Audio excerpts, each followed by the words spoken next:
Tiara, management student from University of Technocrat Indonesia. In this video, we will learn about liquidity risk in risk management material. So, let's learn with me. Untuk yang pertama, kita perlu tahu apa sih definisi dari risiko likuiditas. Sebelum kita bahas lebih dalam tentang risiko likuiditas, kita harus memahami terlebih dahulu tentang likuiditas. Di dalam dunia keuangan, likuiditas adalah kapasitas pada sebuah entitas dalam melunasi kewajiban lancar tanpa adanya berbagai kerugian yang memungkinkan akan timbul di dalam perusahaan tersebut.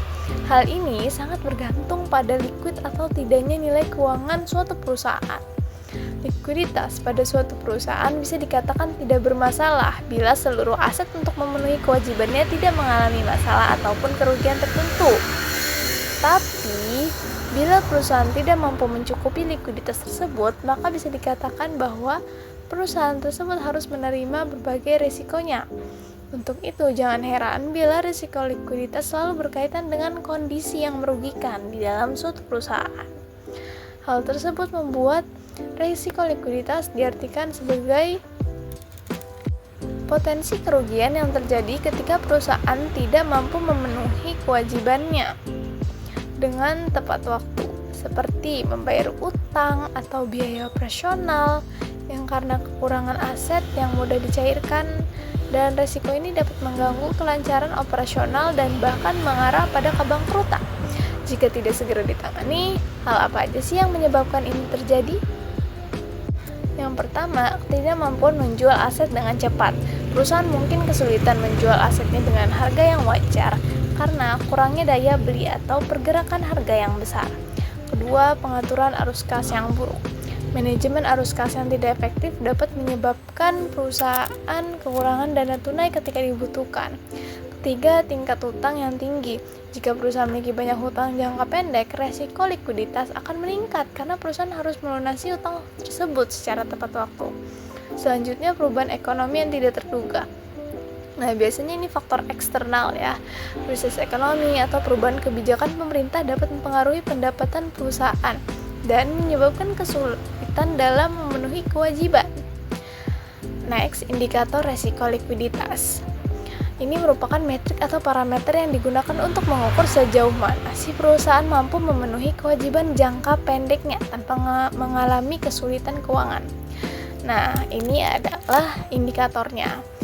Yang pertama itu current ratio atau rasio lancar. Ini gunanya untuk mengukur kemampuan perusahaan dalam membayar kewajiban jangka pendek menggunakan aset lancar. Semakin tinggi rasio, maka semakin baik likuiditas perusahaan. Apabila rasio di bawah 1, itu bisa menjadi tanda risiko likuiditas. Yang kedua, quick ratio atau rasio cepat. Ini untuk mengukur kemampuan berbayar kewajiban jangka pendek tanpa mengandalkan persediaan. Nah, ini memberikan gambaran lebih konservatif daripada current ratio tadi, karena nggak semua persediaan cepat dicairkan menjadi kas. Yang ketiga ada cash ratio. Ini fungsinya untuk menilai seberapa jauh kas dan setara kas mampu menutupi kewajiban jangka pendek menunjukkan kemampuan paling liquid. Semakin tinggi, maka semakin aman dari risiko likuiditas. Yang keempat ada operating cash flow. Ini untuk mengukur kemampuan perusahaan dalam memenuhi kewajiban jangka pendek melalui kas yang dihasilkan dari aktivitas operasional. Nah, ini menggambarkan realisasi kas, bukan hanya posisi neraca. Dan terakhir, yang 5, working capital modal kerja. Working capital menggambarkan selisih antara aset lancar dan liabilitas lancar, menunjukkan bahwa kemampuan perusahaan untuk menutupi kewajiban jangka pendeknya apabila positif. Nah, itu dia materi terkait risiko likuiditas.